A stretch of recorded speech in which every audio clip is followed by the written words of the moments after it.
Welcome to the Great Someday Again. Today I'm going to teach you the one bread recipe to rule them all. Okay, it's just a basic bread recipe, but with this one basic bread recipe, I'm going to teach you how to make all kinds of things. Regular white loaf of bread, whole wheat, brown bread. I can teach you how to make cranberry walnut, chocolate cherry walnut. We're going to do stuffed breads. We'll do pinwheel bread, cinnamon raisin. I'm going to roll one out and teach you how to make sticky pecan rolls or cinnamon rolls. You get the idea. That's a lot of bread. It's a lot of different kinds of uses for the same bread recipe. So first, I should start out by teaching you the basic bread recipe. My basic bread recipe is already started here in my KitchenAid. In my KitchenAid bowl, I have 3 to 3.5 cups of flour. The flour I'm using today, I home milled in my Nutri-Mill, and it's just Prairie Gold wheat berries. So you can use all-purpose flour. All-purpose white flour will give you white bread. You can use whole wheat flour, and that will give you a whole wheat loaf. When I'm making regular sandwich bread, I generally use 1 cup of King Arthur's unbleached bread flour or all-purpose flour, that's fine. And I like the organic, and then I can add more. I'll do 2 cups or 2.5 cups of my home milled stuff. It's up to you. So in addition to the flour, I also have 1 teaspoon of salt. I like to use the all-natural Himalayan pink salt, and I have 2 tablespoons of olive oil. You can use any liquid oil in this that you want. I prefer olive oil, but canola, vegetable, you can use avocado oil. Those are all fine. I prefer olive. I try to never use vegetable or canola because they have lots of stuff wrong with them. You can Google that on your own time. And then in a separate bowl here, I have my yeast blooming, and look how lovely and ready to raise my bread. I know, it's so beautiful. It's ready to go. That's beautiful. In this bowl, I have 1 1/4 cup of warm water, and warm means about 100 degrees. If you can stick your finger in it and keep it in there, if it feels like warm bath water that's not too hot, it's just right for the yeast. We're aiming for about 100 degrees. I don't get all technical and measure it, but if you want to, you can. To the water, I've added 1 packet of yeast, but I also, I buy my yeast in bulk because it's cheaper that way. When you buy it by the packet, you're paying a lot for the packaging. So I buy a pound of yeast at a time. I keep it in a freezer jar, and I keep an old lid because I don't need to seal it. I'm not canning it. It's just keeping the stuff in the jar. So I keep an old lid and ring on it, and I keep it frozen. 1 packet of yeast equals 2.5 teaspoons of yeast.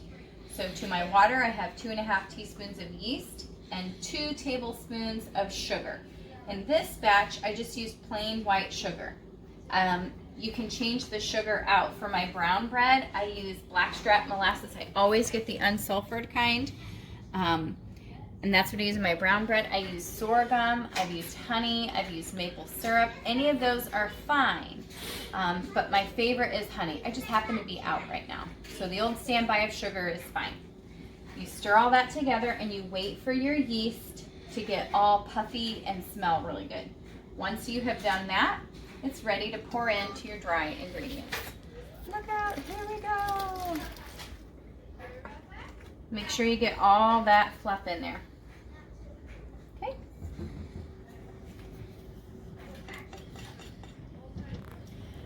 Then you're going to turn your KitchenAid mixer on with a dough hook. If you don't have one, you'll have to do it by hand with a wooden spoon and then hand knead it. The beauty of having a KitchenAid is I don't have to. It's a lot of stirring. It's a lot. So I'm just going to turn this on low and let it mix until it forms a ball. And what we're looking for is the dough to form a ball that doesn't smear and leave sticky stuff around the edge of the bowl. If it does that, it needs a sprinkle more of flour. Okay, and you don't have to measure, like sprinkle some in and see what it does. Okay, if it's like shredding apart and it's like too dry, then we'll need to drizzle a little water in there to make it more moist. I'm gonna let this ride for a few minutes, and I'm gonna come over here and show you what you do after your dough forms a ball. After your dough forms a nice ball that's smooth and elastic, okay, smooth and elastic. When I touch it, well, this is oil, but it won't stick to my finger and leave a battery goo, okay? You oil your bowl, and you put it in here. You cover it lightly with a piece of, I have a linen napkin for this one,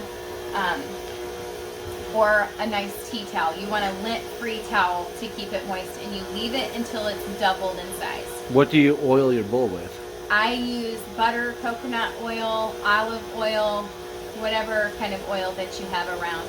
Most of the time, this has olive oil in it because obviously I'm a fan. So this loaf that I just showed you is whole wheat loaf bread. Whole wheat loaf. Whole wheat loaf. Whole wheat When we're loaf. all done, I'm going to bake this off so my family can have sandwiches tomorrow. All right, what's this one? But this one is one I did earlier. It's actually two. And this is cranberry walnut bread. This cranberry walnut bread it's doubled in size, and I'm going to teach you what to do with it at this point. When it's this full, you can touch it and your finger will leave a dent. Okay, you're denting it, got it. So I'll punch it down, and I'm going to scrape this loaf up off the other. It doesn't need a ton of encouragement. Okay, maybe it does at the end. And then I'm going to bring it over here to my island, and you see that it looks kind of wrinkled and shriveled. I'm going to take it and twist it onto itself and roll it. Okay? Now I have a nice loaf shape. Nice loaf shape. Nice loaf shape. At this point, you can freeze your loaf. And so I'm actually going to take my oiled loaf, because it's been in an oiled pan, and I'm going to slide it. Yes, slide it. When I'm doing this off camera, it's much easier. It doesn't stick. So I'm going to slide this into a zip top bag, and I'm going to press all the air out of it. Okay? And because I've done so many loaves tonight, I am going to freeze this guy and let it proof in the freezer. I'm going to leave it wrapped on itself. And when I'm ready to bake this off, I'll pull it out of the freezer, plunk it down into my loaf pan, and I'll let it thaw. And once it's thawed, it's ready to bake off like normal. So you're going to put that in the freezer right now? I'm going to put it in the freezer right now. Well, there you go. Now the next loaf, I'm actually going to do a free-form loaf, okay? Okay. So I punched it down. And for this one, I want to make it round. So I'm just going to do a little bit of extra, hey, Cranberry, get in there. I noticed there's no like any flour or anything on the table. And I'm going to put it in this cast iron, and I'm going to let it rise until it's double. What's this cast iron greased with? It's greased with coconut oil. All right then. So once this has risen double, I'll bake it off, and we'll have this as probably snacks for a couple of days. What temperature will you bake it at? I will bake this bread at 375 for about 45 minutes to an hour. I'm going to stop what I'm doing now and come back. I have this all done, and I could hear it rocking and ricketing on my hook. And when I pick this up and I touch it, I can touch it. What if it was still tacky? If it was still tacky, I'd need a little more flour. If it was dry and shredding up on the sides, then I would need more water? A little more water, but I almost never need more water. I almost always add more flour. It's easier to add flour than it is anything else. So I have a bowl conveniently oiled and emptied now, and I'm just going to form this a little bit, and it's smooth and elastic. It bounces back. Oh, and I'm going to roll it in the oil and set it on the table to double in size. I think I'm just going to make him share his tea towel with this guy. Come here, buddy. Here we go. Well done. Okay. Okay. Next. Then we have what? Then you have dishes. Ah, yay me. Then I have our brown loaf. And Now it's made with molasses, right? This is made, yeah, I probably should have this up here.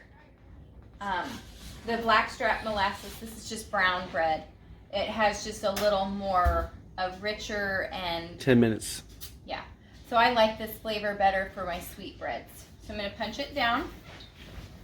Peel the loaves off each other. You're going to freeze another loaf? I'm going to freeze another loaf, okay? And then that way you have 2 loaves in reserve for... This one, it feels kind of like it's still got some air in it, so I'm going to actually roll this one over twice and make it a short fat loaf. And by doing this, what I'm really doing is stretching the glutens 2 ways. I'm going to get a chewier loaf out of it. So I will have to come back to him later because I didn't get 2 bags out. I was not perfectly planned. Are you sad? No. You're not sad? No, Okay. I'm not sad. Okay.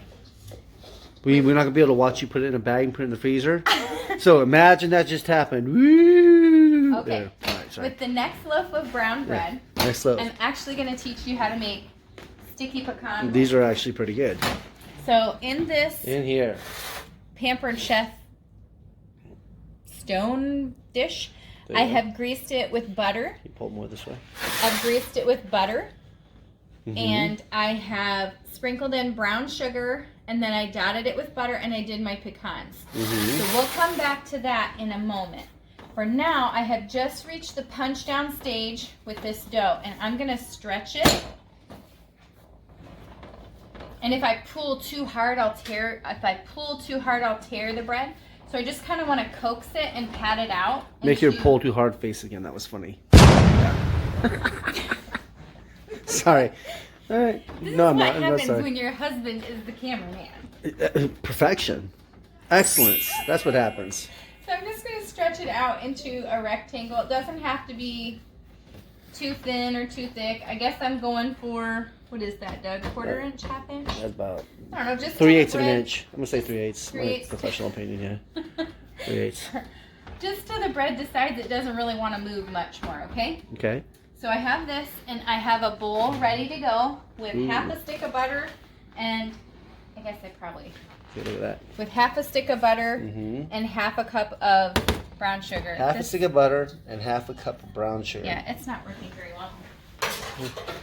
We're at 12 and a half. Well, we'll try and keep it in. Well, I'm 15 just minutes. okay. I'm trying. She's Pretty doing well. good. What are we doing? 3 different loaves of bread? I don't know. I 4? lost count. A lot. I think it's 4. So I'm just going to mix the butter and brown sugar until I have something I can spread. Okay? Now, if you wanted to do cinnamon raisin rolls, you would add some cinnamon to this, and you would use this as your same base. And then you would have put about half a cup of raisins in your dough. Or you could just make your basic brown bread recipe. Mm-hmm. Even you could do white if you just want white cinnamon rolls. That's fine. Take your basic bread recipe. What and did you then- just do? Blend those together? Yep, I just made it. Mash them together? Yep. Okay. Look, I'm playing. I could make a baseball. Just kidding. Okay, and we're gonna smear this around. Okay, Schmear. schmear. Technical term, right? Mm-hmm. Just Okay. like flirting. So if you were doing cinnamon raisin, you would have probably 13 and a half. half a teaspoon of cinnamon in with this mixture, and then you could choose whether you wanted to sprinkle pre-soaked raisins in here, or if you wanted to put them in the bread. I would have done that in the bread. Okay? If you want cinnamon raisin swirl bread, you follow the same method. Okay? So I've got a nice coating in. Hey, get in there. That's delicious. We want you in there. Okay. At this point, you start to roll. Okay? Ooh. And we just roll it right up. Okay. Okay? You want to leave, see how I've left a good amount that's unbuttered and uncinamoned We should have mentioned that before. That's on the important. end. Okay. We want to leave an edge that's not, so that the bread will, that the rolls will Mhm. stick together. If this were bread, we would smush it up like that and get it in a loaf pan. Okay? Okay. Since it's not, I'm going to take a sharp knife, which I also did not get out. Doug's going to get it for me while he does the camera. He's multitasking. Thank you. And then we're going to cut them. And I'm going to cut them, about this much, about 3 fingers apart. 15. Oh, I'll have to cut this one a little bit longer. There we go.